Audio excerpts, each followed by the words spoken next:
You need both of these to survive. You're for welfare if you're healthy. I'm your teacher when I'm talking, I need you to be quiet. Today's learning objective is all about your diet. Are you listening? If you're not, I suggest that you try it. Cause knowledge is power, especially when you apply it. So what's the diet then? Simple, it's the food that you be eating. Shouts to vegetarians, meat eaters and all the vegans. You need it. Guyana, an Amerindian word for land of many waters. You're listening to the voice of Guyana, coming to you from Homestretch Avenue in the Garden City, Georgetown.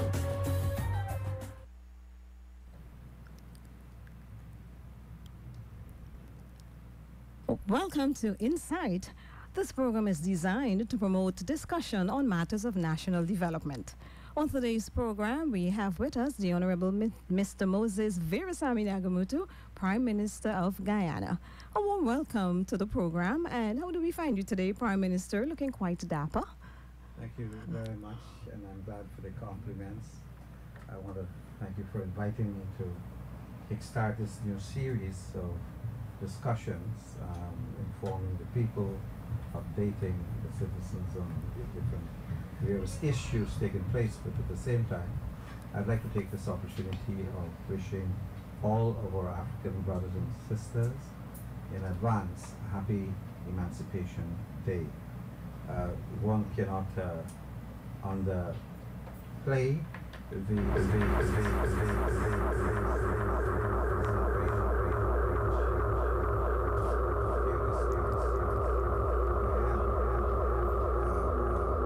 observing since emancipation of 1838, where we have come from, the struggles and the sacrifices that have been made, and looking forward to consolidating the gains of all these years of efforts by Afro-Guyanese as well as all other Guyanese people to make our country a better place, to fulfill the dreams and the aspirations of our African ancestors who not only endured centuries of slavery, but had forged an ideology and a spirit of resistance to crush oppression and to destroy slavery as an evil system that had been imposed on our civilization. So it is a significant celebration this year, and I would in fact tomorrow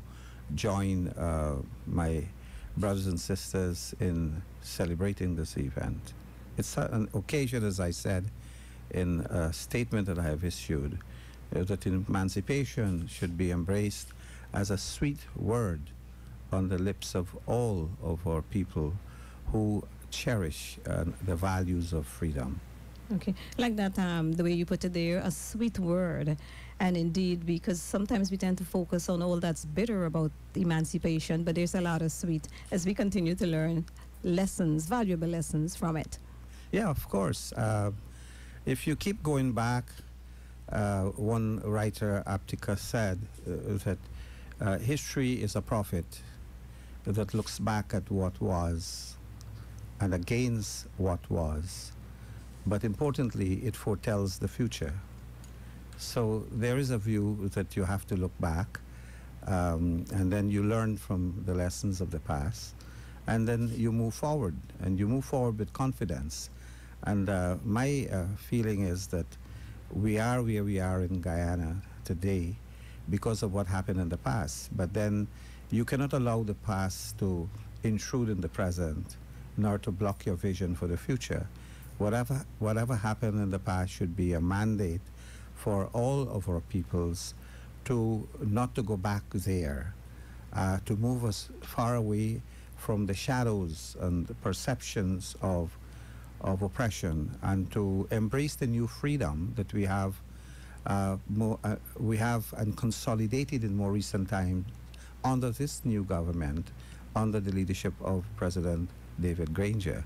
I think that we have come back full circle to understand that freedom once struggled for and embraced is worthy of preserving, and it requires also a fight to ensure that it is not snatched away. And in today's world, as I was listening to the debate last night by Democratic presidential candidates, at least one set of them, the emphasis has always been on how to have income distribution, how to prevent a situation, and they're talking in the American context, of 3% of the people owning over 80% of the wealth of the country. And they have been talking about Afro-Americans who are at the lowest level of the distribution of privileges, opportunities, even entitlements and wealth. And all the speakers I listened to last night were emphasizing the importance of redistribution of incomes, redistribution of wealth, to balance between those who have and those who don't have, and to create opportunities for equal access to education and to health and to employment opportunities. So in a sense, you come away with the feeling that even in modern day, there are some who are forging chains to place on peoples of the world who are considered to be at the lower levels of the society, and to use their labor and their talent and their ability to promote profit and not interests of people. So if we don't look at what we have achieved so far and what we have in Guyana, then you have yourself only to blame if you lose it. And of course, the African struggles had been inspired by the resistance of our people of indigenous people or First Nations. They didn't submit to colonization. They didn't submit to enslavement. They went into the riverine and to the interior areas because they didn't want to be caught up in that cycle of domination. So we learn from each other, and the other more recent contemporary generation learned also from the struggles in the sugar belt of East Indians and later Indo-Guyanese, who fought for economic rights, who fought for labor rights, who fought for union rights, the right to associate. And these have now together, when you put the struggles of all of our peoples together with the heroic struggles of our African peoples, then we come to a conclusion that there is a price that has been paid for our freedom. And for me, this freedom is captured in the essence of what our government is and what it is trying to do to give content to the freedom, to give meaning to all the efforts and struggles of our peoples. All right. Prime Minister, you've painted, that picture with a brush that touches on just about every fabric of our country, of our people. And perhaps one day, you're a writer yourself and so many other hats you wear, you'd want to put this all on paper and not just be the author of one book. How many people know you? You also write. Yeah, was it the Chatteries? That novel in 2001. You've had more publications. I had a second so novel. Think about adding this. Our history and where we're going. And of course, I have a little booklet out called Emancipation, the African Resistance. It's just, I've been handing out a few copies yesterday at the cabinet. So, yeah, I keep writing about these things because it's very important to catalog our history. If we don't know our history, as someone has written, Sartana has said that if you don't remember the past, you're condemned to repeat it. So we have to know our past, and we have to be proud of our history. I don't embrace this issue that you should be bogged down about the darker side of the past. Every dark shadow had brought with it some silver lining, and we have to look for the good things on the horizon rather than the things that make us go backward. We have to move forward, and we have moved tremendously forward in Guyana. Okay, so we continue to move forward, and let's come closer home. Emancipation, beautiful across the Atlantic there, and now we're back home. Let's look at what's happening in our country, the latest bit being the installation of our new ChiCom chair, right? The right Madam Justice Claudette Singh. Yes, let us talk about, put a spotlight on that. Well, we are pleased that that has now been brought to a conclusion.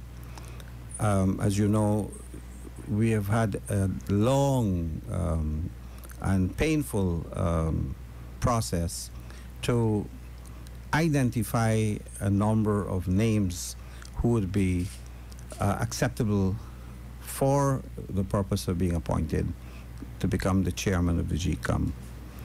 And under the Constitution, the Guyana Elections Commission, which is ChiCom, is in charge of elections. They control and supervise elections, which includes the processes like registration of voters and compiling a voters list, and to advise the president when elections could be held. Then the president will say, okay, I'm satisfied that you are in control of the preparation for elections, and then I will now announce a date when elections should be held.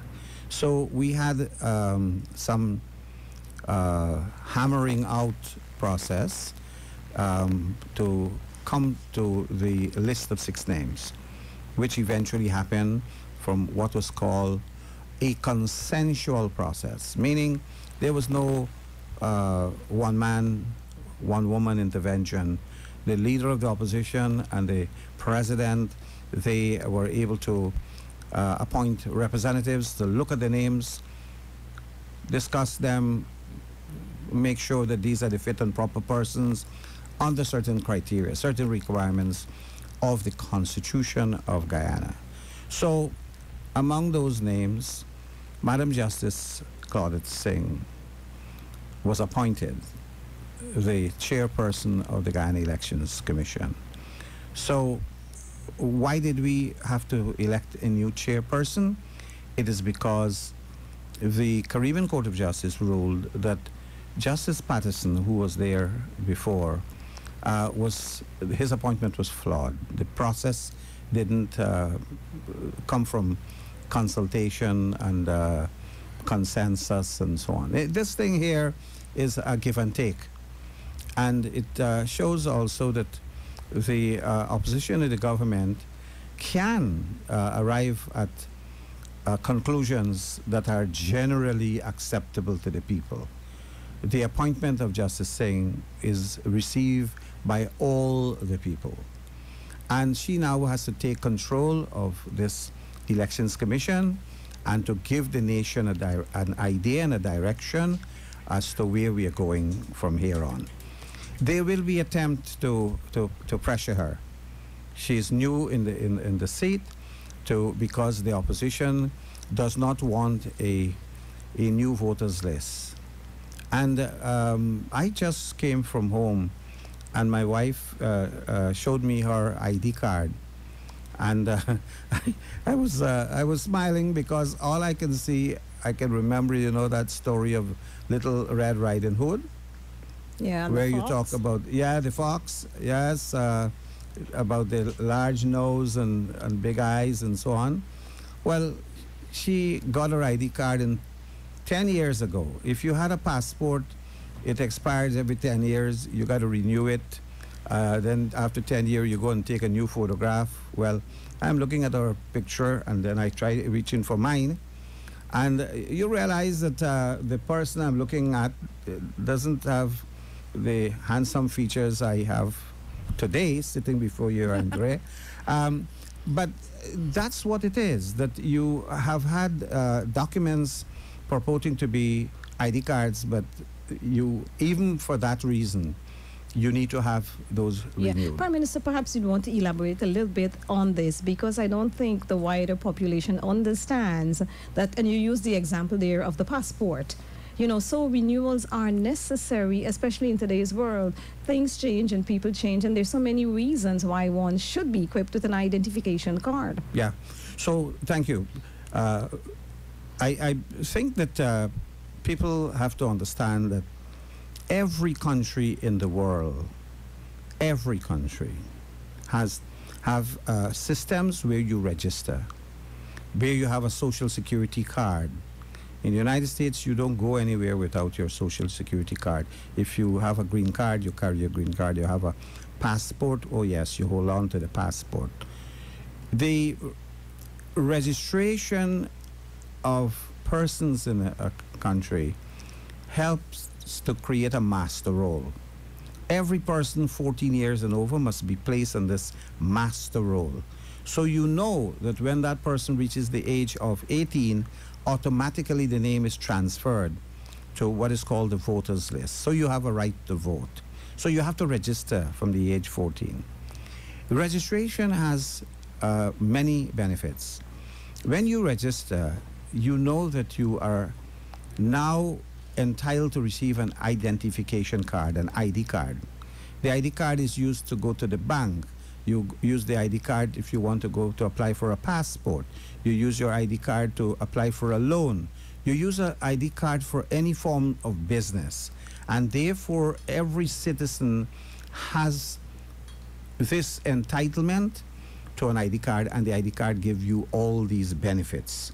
So registering in this process is not simply going to put your name on a voters list. It's putting your name on a database, on a master roll, a national register that says that you're living in Guyana, has your address, has your number on it, and whether your male, female gender is stated there, and also some basic information as to where exactly you live with an identification number. So someone might find it difficult to impersonate you, because you are what you are in the national data. So all of this now, in this age of electronics, would become part and parcel of the electronic database, so that you can quickly trace someone. If someone impersonate you, try to forge your signature, immediately you have your thumbprints and your signature in the database. So now we have smart solutions in the world. In a minute, everything is done at a fingertip to get information about people who bought a car, what is the registration number of the car, someone stole your car. You know that you are prepared to deal with identification theft. So I want to urge all Guyanese to register. It must not be a political event. It must be a national event. This is an event that is personal to every citizen. It is precious. It is important. So register. The opposition party, they feel very comfortable with a voters list that came up close to 600,000 persons. In a nation where you have 750,000 people, it is impossible to have 600,000 persons on the voters list. And the 2012 census said that 40% of our people are below the age of 18. So when it doesn't add up, it means that the list got a lot of dead people, people who have migrated, people who might have moved from one area to another area. Their names are not transferred, the addresses are not transferred. You may have duplicate. Person registered in one area, the name probably turn up in another area. So you need to clean that list. And therefore, I believe that it is the right thing to do for the Guyana Elections Commission to start this process of registering people. And look at the results. In a matter of a week, over 70,000 persons came forward and registered. And here you have the opposition trying to discourage people. They're threatening people not to register. The people who are involved as registration officers are told they wouldn't be paid.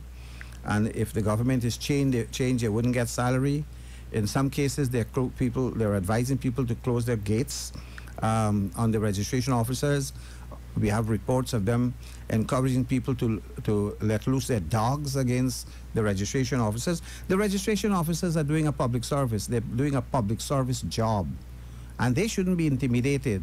And they shouldn't be chased away. People should cooperate with them. Do not listen to the opposition. The opposition was comfortable with that list.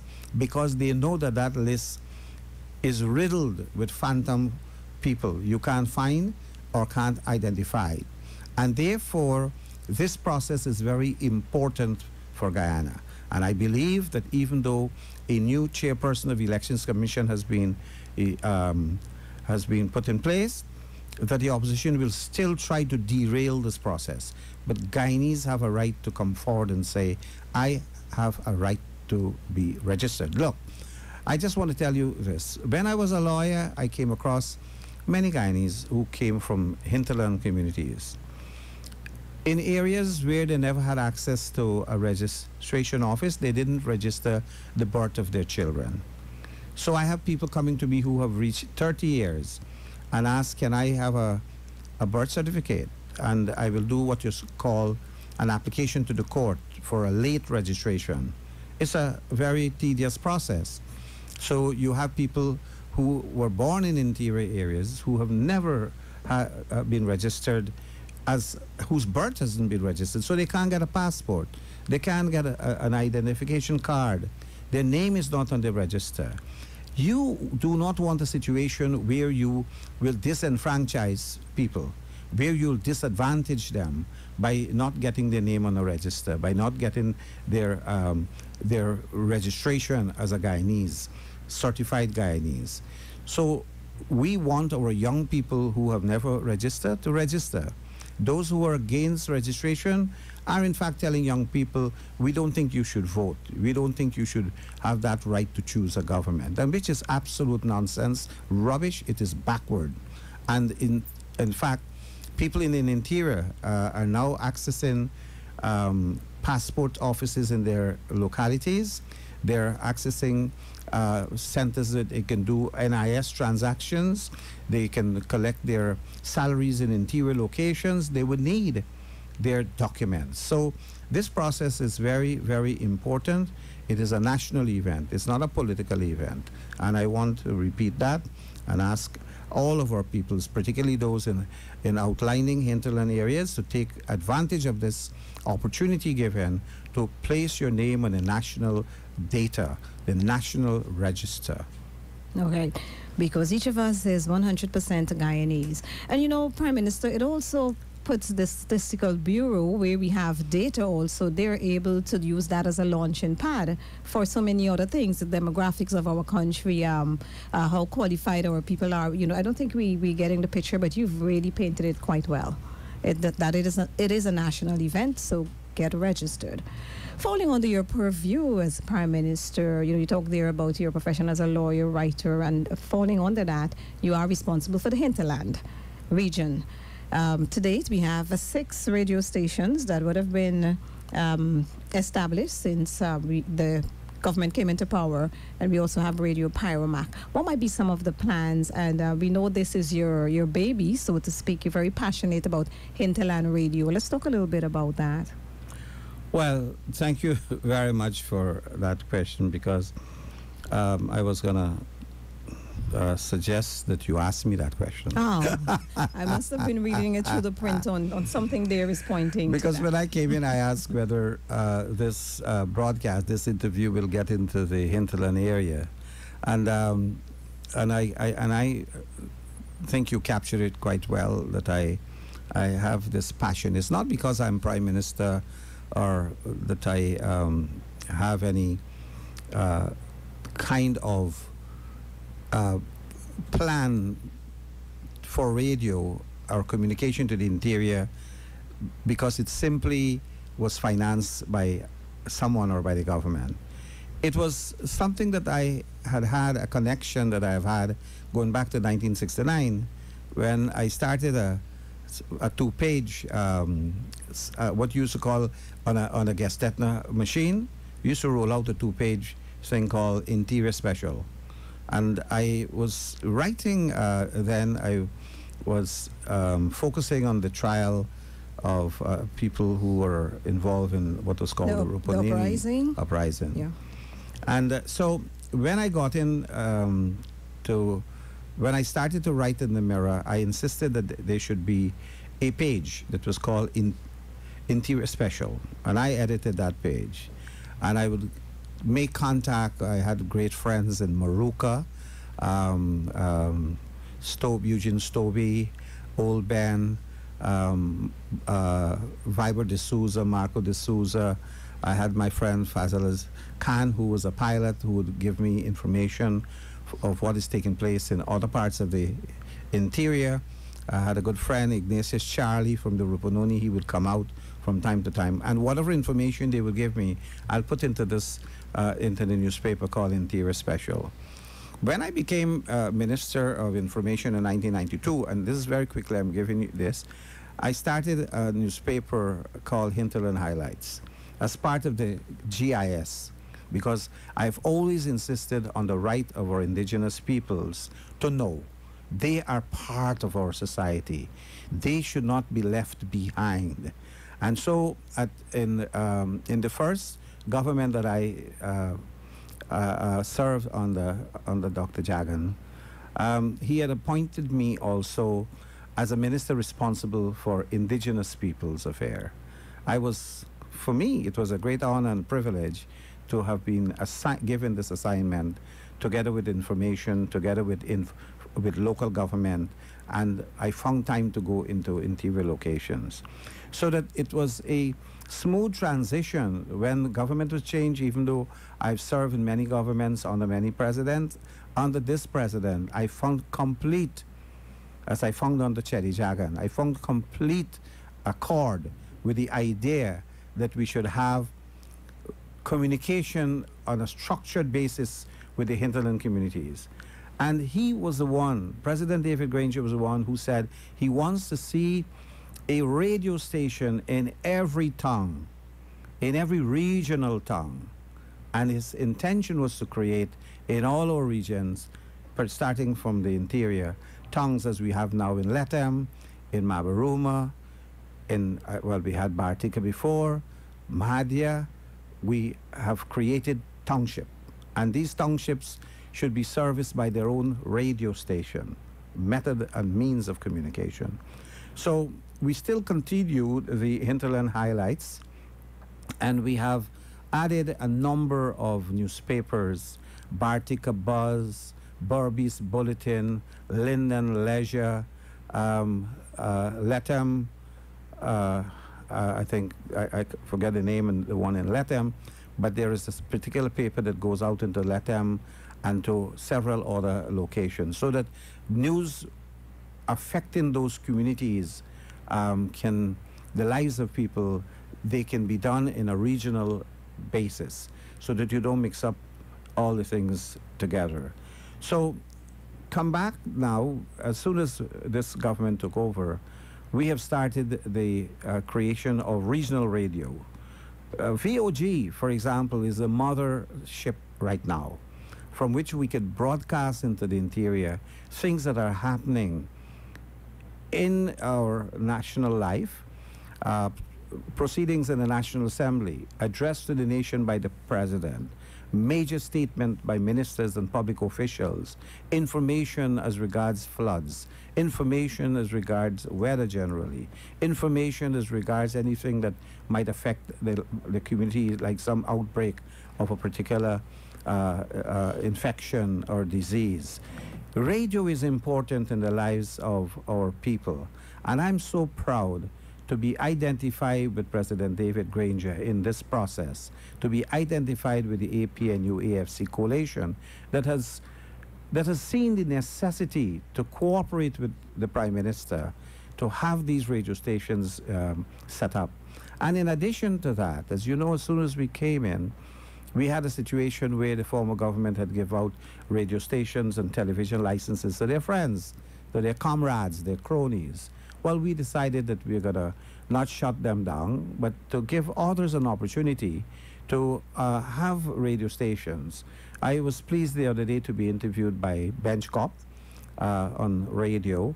I went the other day, I was on, it was 94.1 FM. I was interviewed on that radio. There is Vera, I was interviewed by on his channel.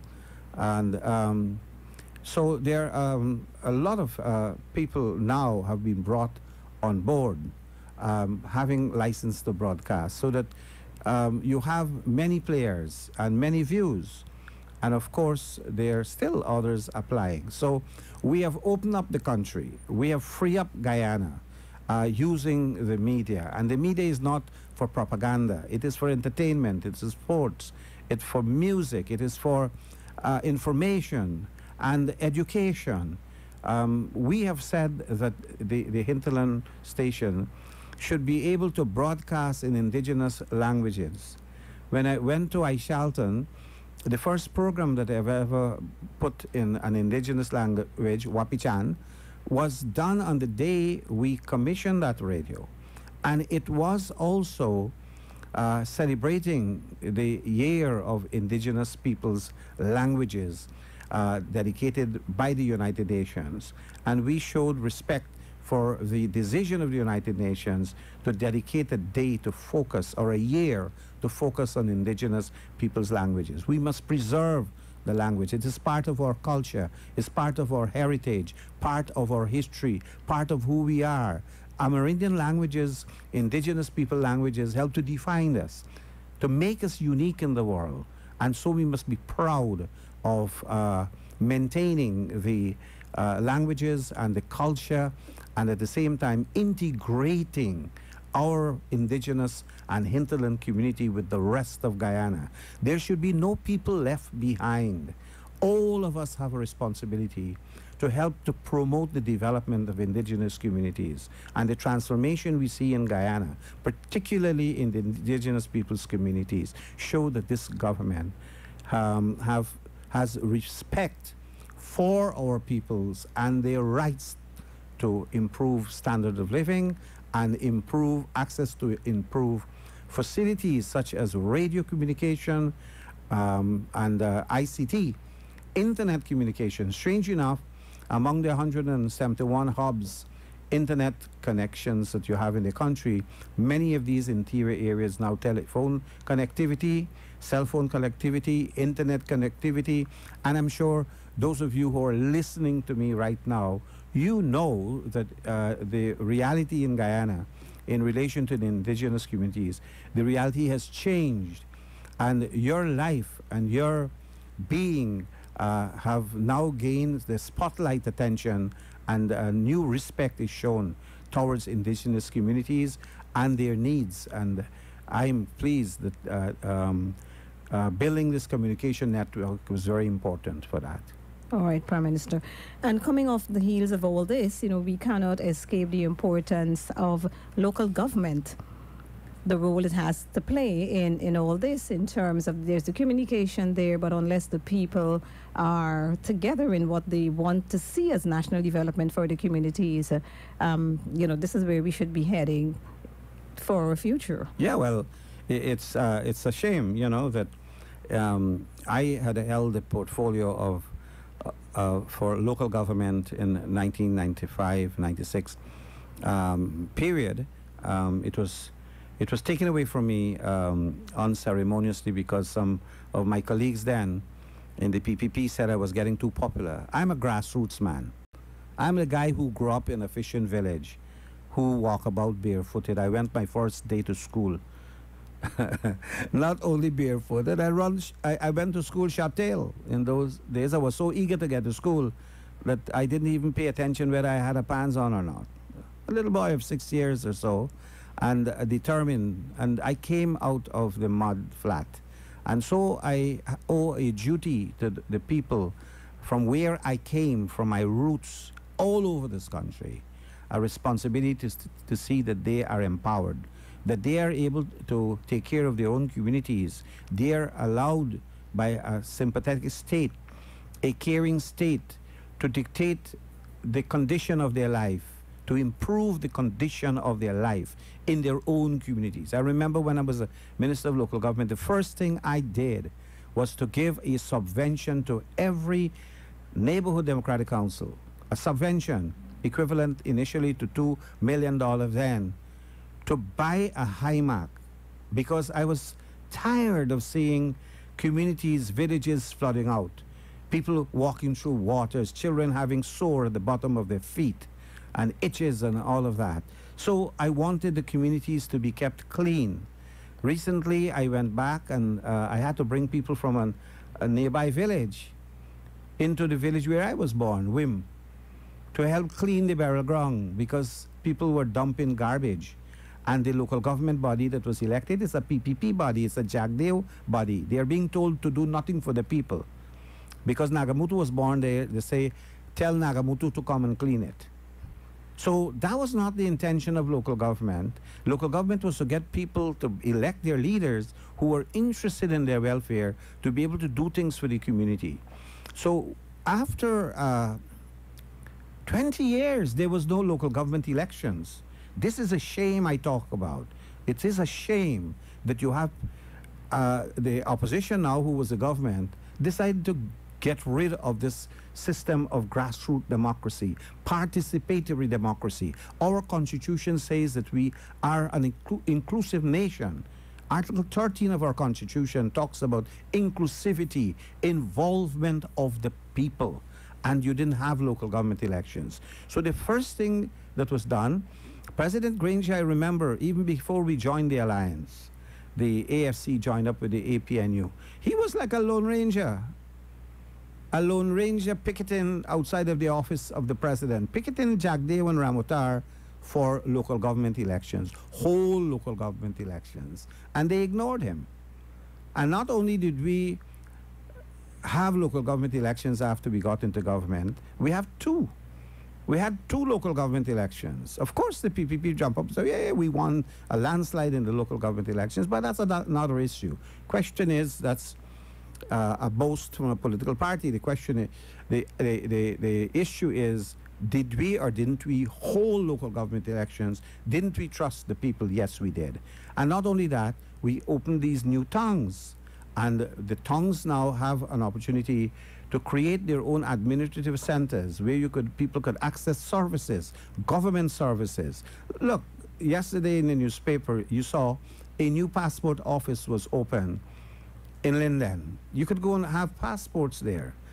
One of the things I did, I created offices of the Prime Minister in a few of the regions, not all, because I wanted people to go to these offices as if they are going there to talk to the Prime Minister and to say, I have a problem here. Can you look into it? And then the person will filter those complaints to our head office, and then we will call the minister, we'll call the officials, and we'll try to fix the problem of individuals in the communities. Now we have a system of decentralizing, putting regional offices to provide services, birth certificates, passport, NIS, so that people don't have to come into Georgetown. We open a court and an office, a registry in Lethem, a Lethem Magistrates Court, and a registry where people can go and they can find out about land claims, they can have certain services. They don't have to come and file a legal document in Georgetown or go to Linden to file it or go to Partika. They could do so in their own region. That's the idea of decentralization. So if nothing could be said about the leadership this country has been provided, it is the content of people's involvement. It is the fact that we respect the independence of people and their ability to do things to improve their own communities. And that will help to promote the quality of life of our people. And we want to work in this partnership model.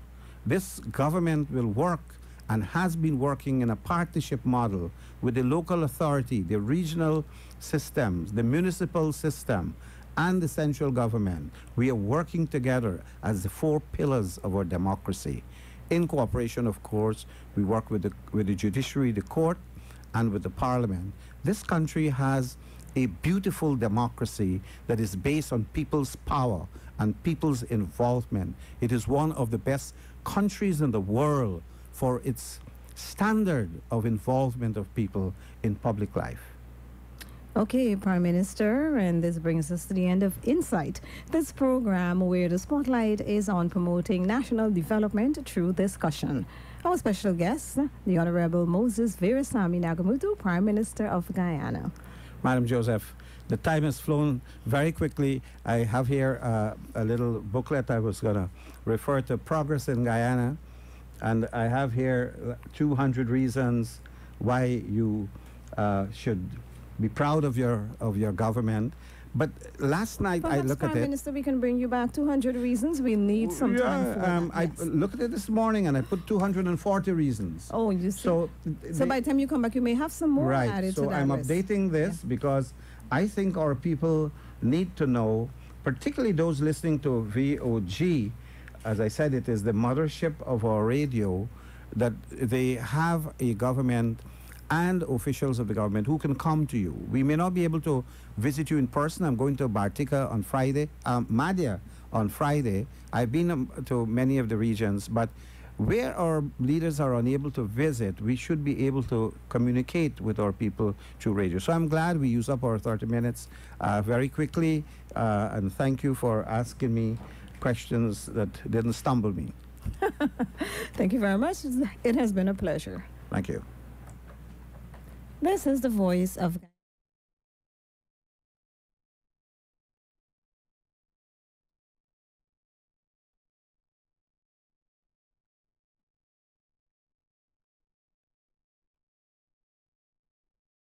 Irregular,